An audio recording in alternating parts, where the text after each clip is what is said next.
Hello and welcome back. Hope you enjoyed that opening bit of footage there. So we had this group of models, or some of these models, running on the railway a little while ago. I couldn't resist having them running again with the other car transporters. I think I mentioned them at the time. So let's just roll this back around the railway and we'll stop it at the station. We'll get the other train underway. So I've got a catalogue out to have a look at. Let's just run this back alongside the station and switch some points.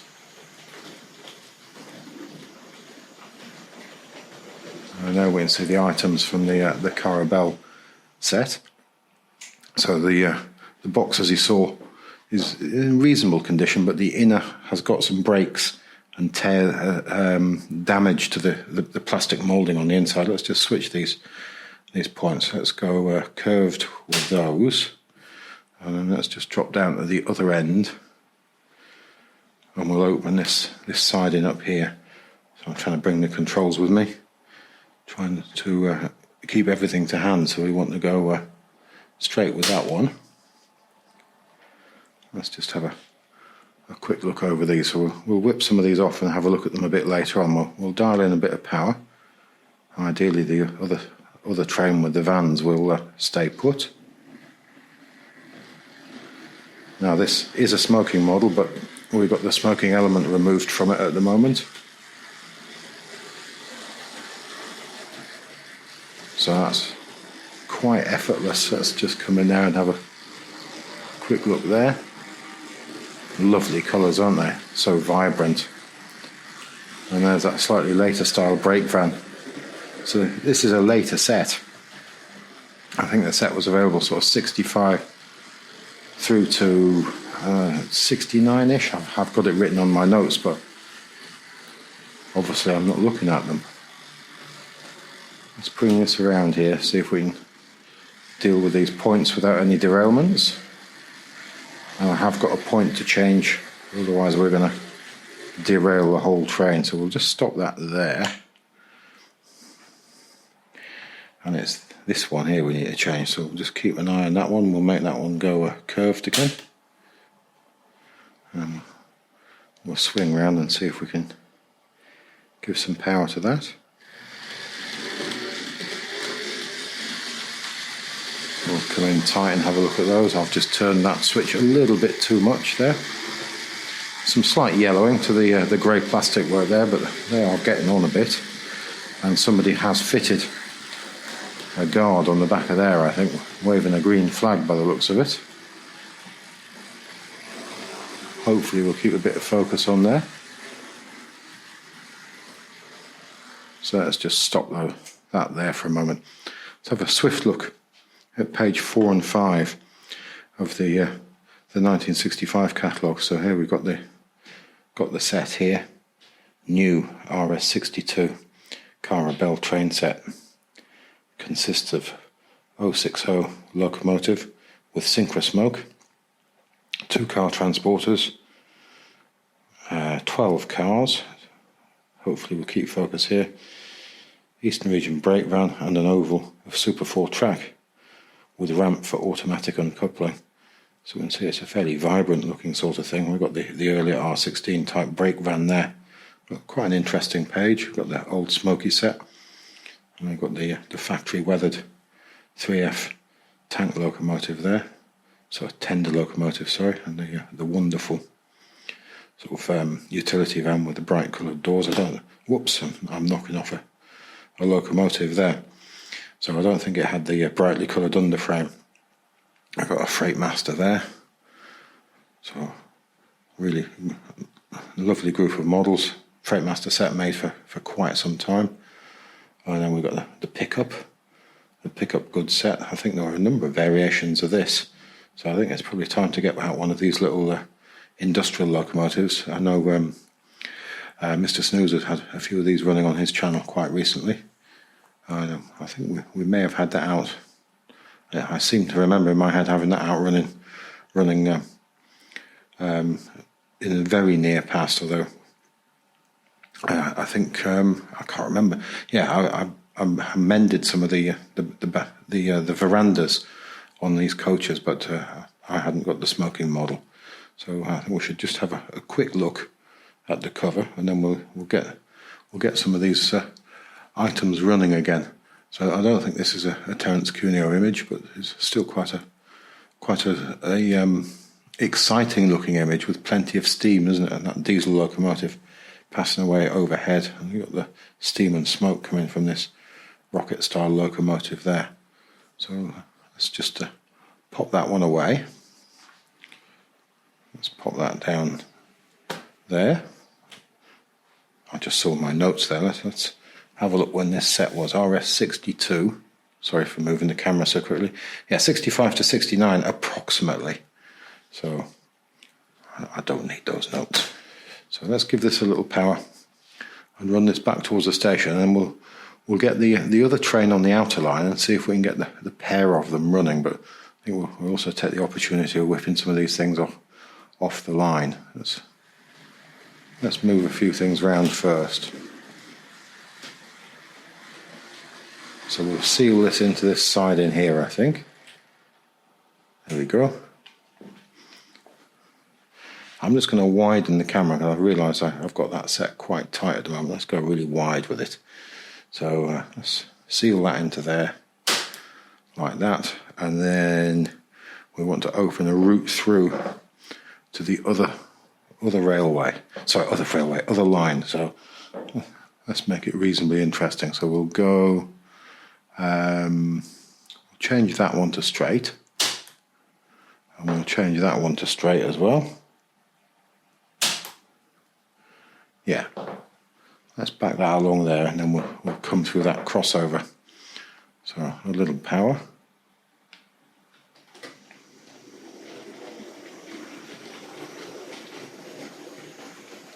All nicely behaved so far.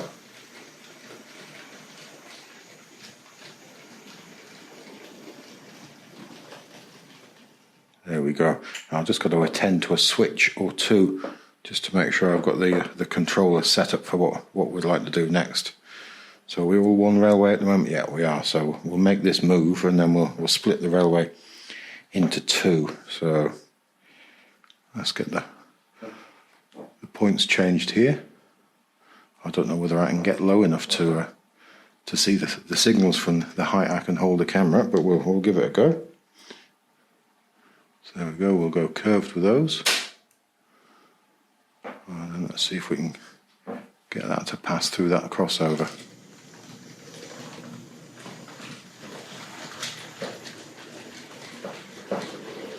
Trouble free so far.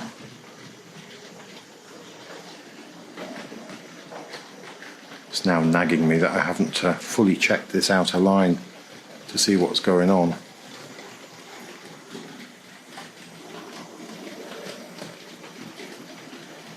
Run that one around there.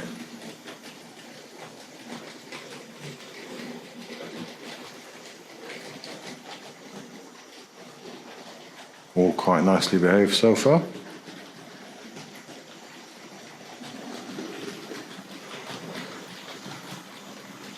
And then we're going to bring this to a stop just before the crossover. And then we'll split the railway into two. And I think we'll take the opportunity of just taking a couple of these items off the railway and having a look over them. They must have made a few of these over the years, slightly different variations. I think they're available from 53 through to 75 when the model was replaced with a sort of updated variation. So it had a different chassis, although I think early ones may have kept the original motor, like what the Exo style type motor in this one. But if we have a look at this isn't too bad. It has got a broken step. When it came to me in the set, the step was broken off. If we have a look, see how close we can get in there. But it was quite a clean break, and it's sort of gone back in quite nicely. Lining's not too bad. The motor runs very smoothly. The smoking element does work, but it's again, we're not going to run this quick enough to get too much smoke out of it at the speeds we're looking at it today. And also, if you run it against a darker background, you'll see the smoke. So there, it is quite a nice thing. Definitely being played with. So R52. So I wonder how many people started off their sort of model railway fascination with these little locomotives. One of the variants made over the years. So we'll pop that one down. It is quite lovely detail on that smoke box door, isn't it? You have a look at that sort of band of rivets underneath there as well. Let's just pop that to one side, and we'll have a look at this wagon. I think these are quite exciting items. I've been quite pleased to get these, whether in this set or as an individual item. They're incredibly light though, and I think I mentioned earlier the plastic has yellowed quite badly. So I've got this sort of upper segment sort of raised there, and you can see it's got a decking detail on it. So you can, when you're using this ramp, you could improvise a sort of loading area to drive the vehicles on. You've got one of these at either end.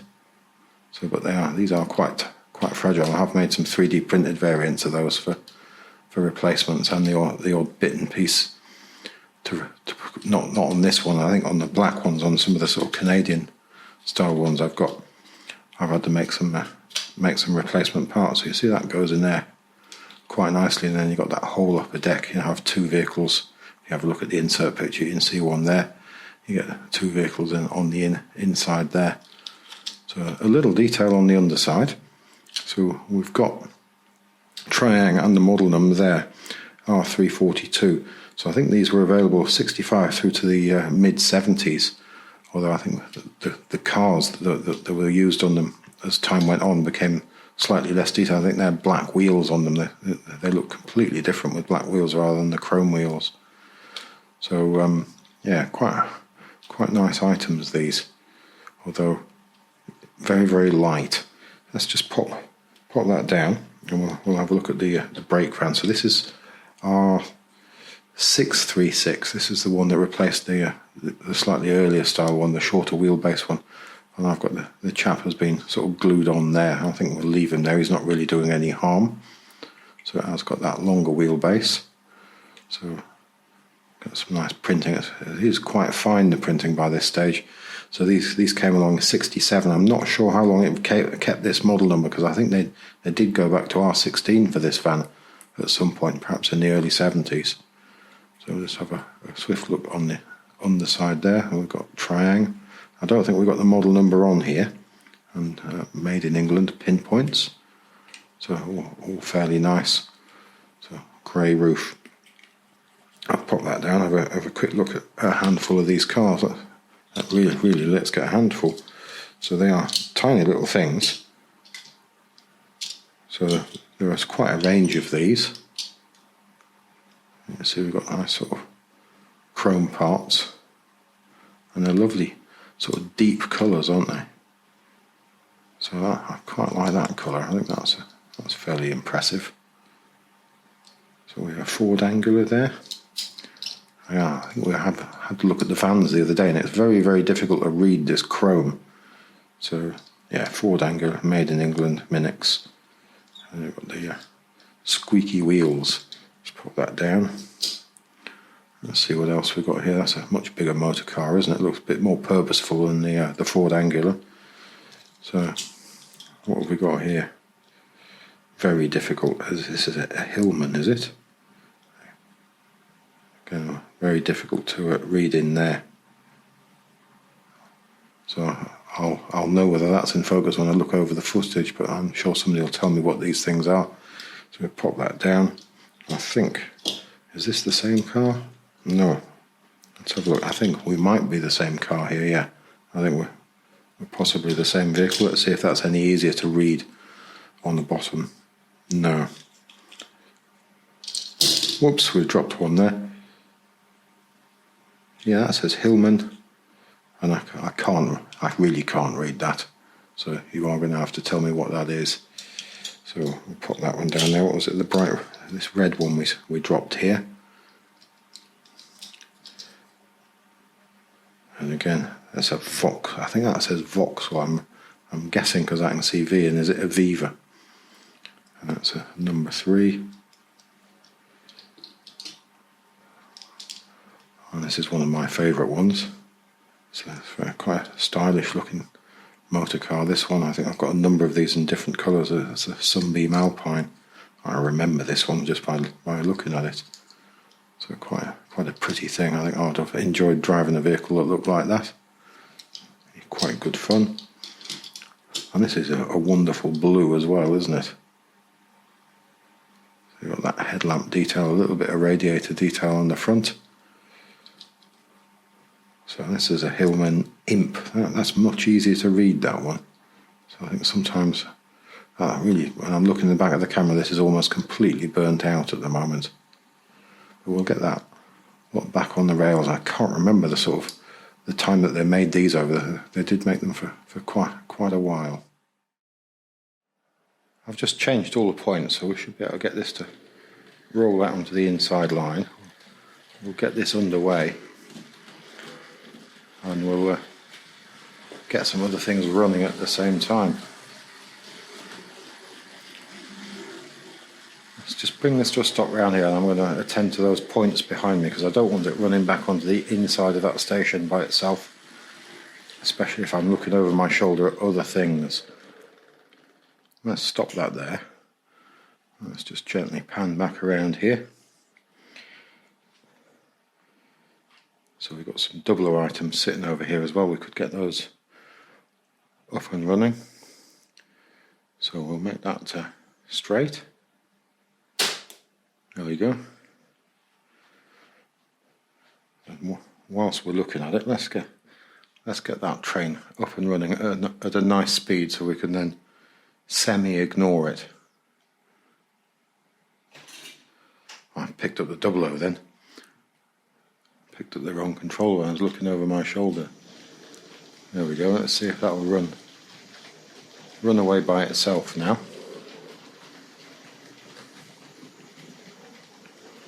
It's going to pick up speed once it's left to its own devices, I think.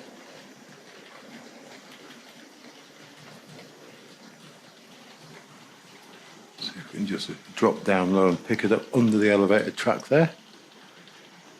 The camera always jumps for focus on the piers rather than the locomotive when we're trying to do that. Let's get the car transporters underway now.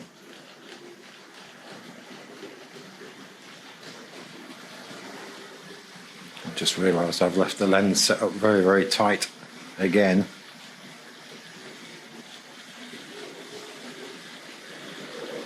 Let's have a close look at those cars as it goes past. They look great through that sort of lattice work, don't they?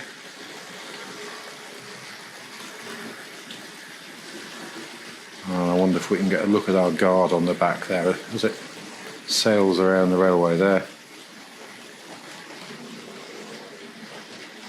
He looks quite good standing there. Yeah, I think I've already mentioned I'm going to leave him there because he's not really doing any harm at the moment.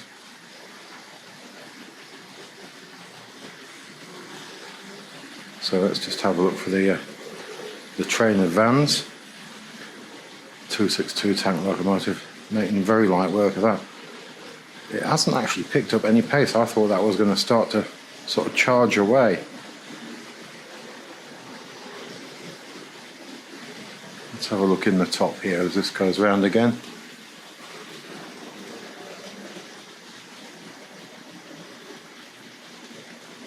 See if we can catch this at the tunnel.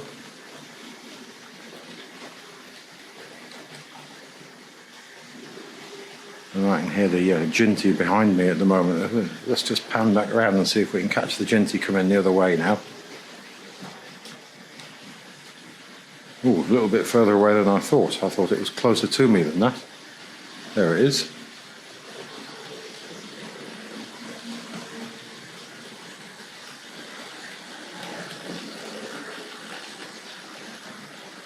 So I'm going to just pop the controls for this down and then we'll see if we can encourage some double O up and running.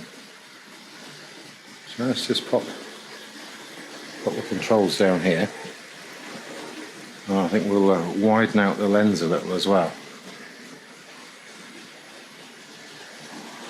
Let's get some double O going there. We'll get that set of coal wagons running away. That's the one I had hold of before by accident.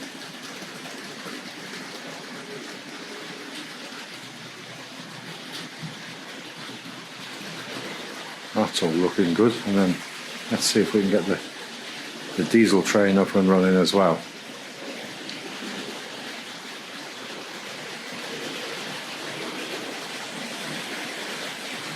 And off it goes.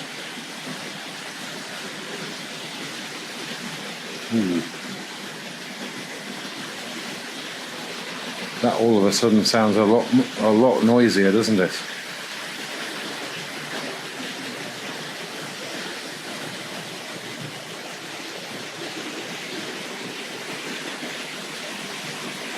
But very colourful.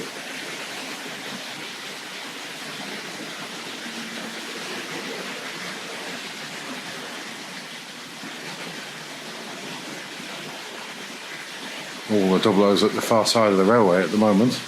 Actually, no, here comes the diesel electric down the outside of the station. Let's have a quick look at that.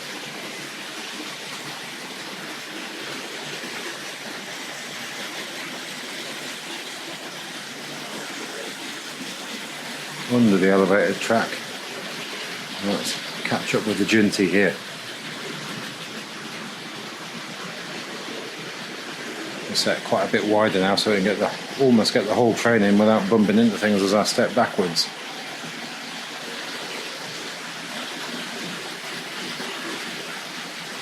But I think that's probably going to be about it for today. But it just seems as we'd mentioned these couple of videos back, whilst we were looking at the Ford vans on the transporter wagons, I thought it would be sort of a good idea to get them out.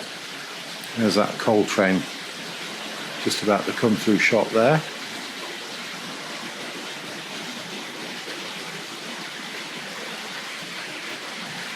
And there, here comes the vans, 262 tank locomotive. Let's see if we can just catch up with the CAR-A-BELLE set again one more time.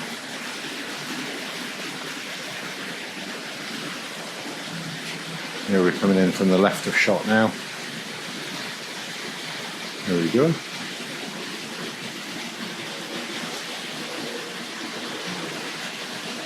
But thanks again for looking in.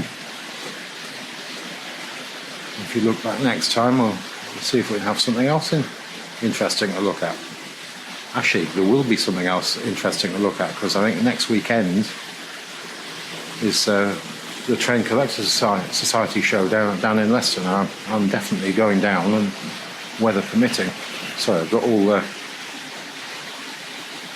sort of off track here. I was just saying goodbye, but I'd forgotten about the Train Collectors show, so we should have some interesting footage. So hopefully it'll be an interesting day, and we'll definitely be coming away with some items. But again, thanks again. Goodbye now.